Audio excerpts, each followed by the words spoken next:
Hey guys, Josh from SoccerReviewsForYou.com, bringing you another new stuff video. I just got a whole bunch of new footwear as well as balls in for review. So without further ado, let's take a look at some of the new products that you can expect to see videos of up on the channel in the very near future. Alright, so here is a look at all of the new stuff that just showed up for review. You can see I have 6 pairs of shoes in total, 3 from Puma, 3 from Adidas, and then I have a lineup of Nike soccer balls that we'll get to in just a second. As always with these videos, it's kind of a sneak peek of what's coming on the channel content-wise, but if there is something particularly important, most likely these new Puma Evo Touch Pros.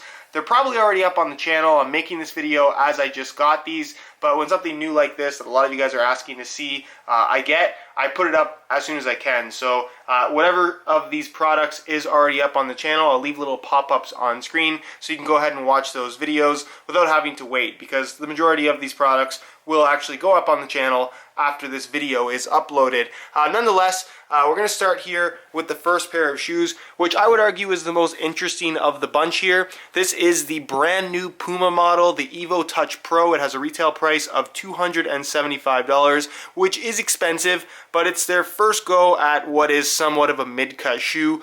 Really impressed with these. It's a super unique design. I know a lot of people will automatically say that Puma's copying what Nike and Adidas is doing. I really don't think this is a copy at all. It's a pretty unique setup in terms of incorporating a kangaroo leather upper and their new Evo Knit material, which is essentially Puma's variation of Nike's Flyknit or Adidas's Prime Knit. And it's a lightweight shoe. It fits really well. It's very comfortable. And again, I think the combination of a knitted material as well as soft kangaroo leather is just something that's super interesting. And it's a shoe that I'm very excited to try out. So that is the new Puma Evo Touch Pro, $275 retail. And then directly next to it, it's not a pair of the same shoes. This is the Puma Evo Touch 1. So instead of $275, the Evo Touch 1 retails for $170. So it's $105 less. Looks almost identical, as you guys can see. There are differences when you get up close on the shoe, but the main differences are the actual type of leather. This one is not kangaroo leather, and the thickness and quality isn't quite the same either. The form stripe, as you guys can see, is not printed on. It's actually an extra stitched on piece of material. It does have all of the Evo Knit kind of knitted aspect of the shoe. It doesn't have the same thing internally, which is something I'll talk about specifically in the video. And while the sole plate and stud pattern looks very similar, the sole plate material is very different, and it makes the shoe significantly heavier and does change the flex points on the sole plate as well. So there are big differences between these two shoes despite them looking very similar. But again, we'll go over all the major details and main differences when my video goes up of the Evo Touch 1, but still a top-end model, just not quite as nice as what you're going to get for the extra $105 with the Pro variation. Next to those, I have the brand new SLS Evo Speed.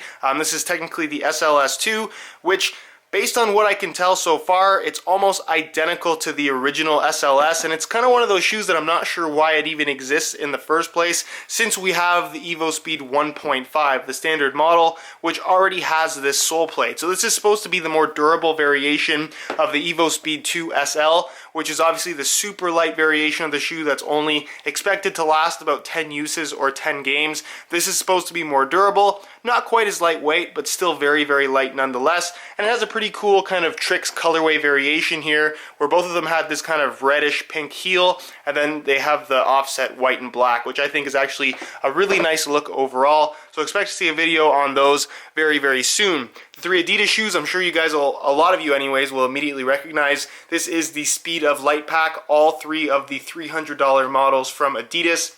And let me know down below in the comment section. I know a lot of you guys are asking to see these particular shoes from the Speed of Light pack, but let me know which other models you would like to see in terms of like the X16.1, the A16.1 Prime Knit, the Messi 16.1. Is there an interest for you guys to see those shoes up on the channel? Let me know which ones specifically you want to see down below in the comment section. But the first one I have here is the X16 Plus Pure Chaos in what is technically listed as Solar Red. It's kind of like a reddish orange color, really bright. It's got the same kind of color and collar as what you're going to find on the original colorway, which was the Mercury Pack ones.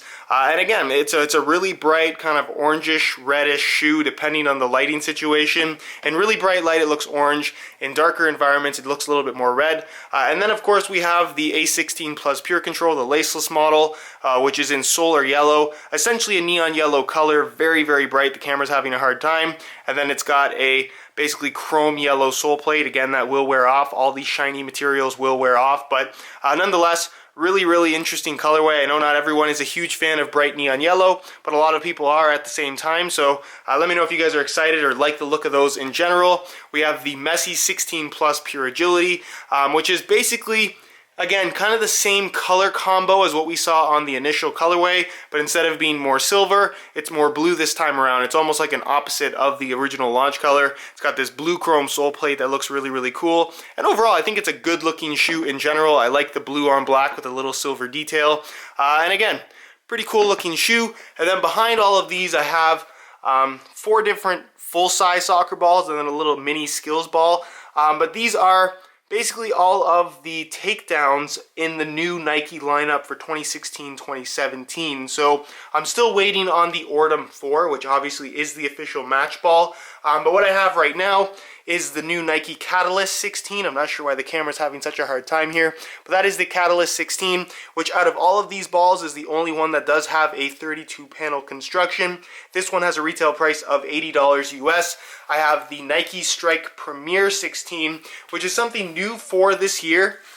It's basically a more premium version of the Nike Strike, which I have next to it. So the Strike Premier kind of has a different panel material on the outside that I wouldn't necessarily say is nicer than what you find on the Strike. It's just more smooth as opposed to being slightly textured. So kind of difficult to say that this is a better ball, but they are calling it the premium variation. It retails for $40 to $45, depending on the model.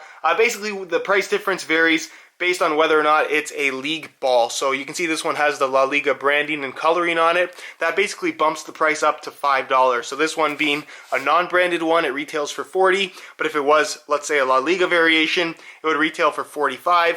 We have the regular Strike that retails between $30 and $35, this being a $35 variant because of the La Liga coloring and branding. And then we have the Nike Pitch 16, which retails anywhere between $20 and $25, this being a $25 one because it is the Premier League one in this white and blue color scheme.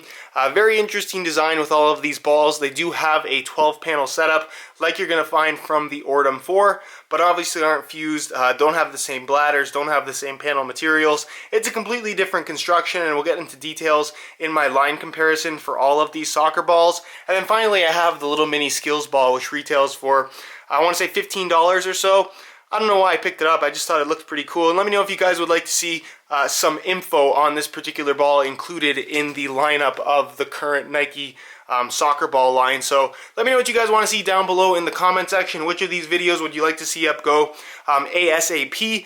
Whichever one does get the most amount of requests is the one that I'll get to putting up as soon as I possibly can. Alright guys, so that is it for this week's new stuff video. It's kind of turned into a weekly series just because of how many new releases have been coming out as of late. So again, as long as I have tons and tons of stuff coming in, I'm going to continue this new stuff series because I think it's a pretty cool idea. It gives you guys a little bit of a say on what goes up first, and it gives you a look at what's coming on the channel as well. The response has been very positive to the series, so like I said, I'm going to continue to keep it going as long as I have kind of these bigger delivery days, if you will. So if you have any questions about any of the stuff in this video or questions in general, leave them down below in the comment section and I definitely will get an answer out to you. If you enjoy the new stuff series and want to continue seeing it happen on the channel, be sure to support the video with a like. Subscribe if you haven't already for daily videos on all the latest and greatest soccer gear. You can find all my social media information linked in the description as well. And other than that, guys, hope you enjoyed today's video. And as always, thanks for watching.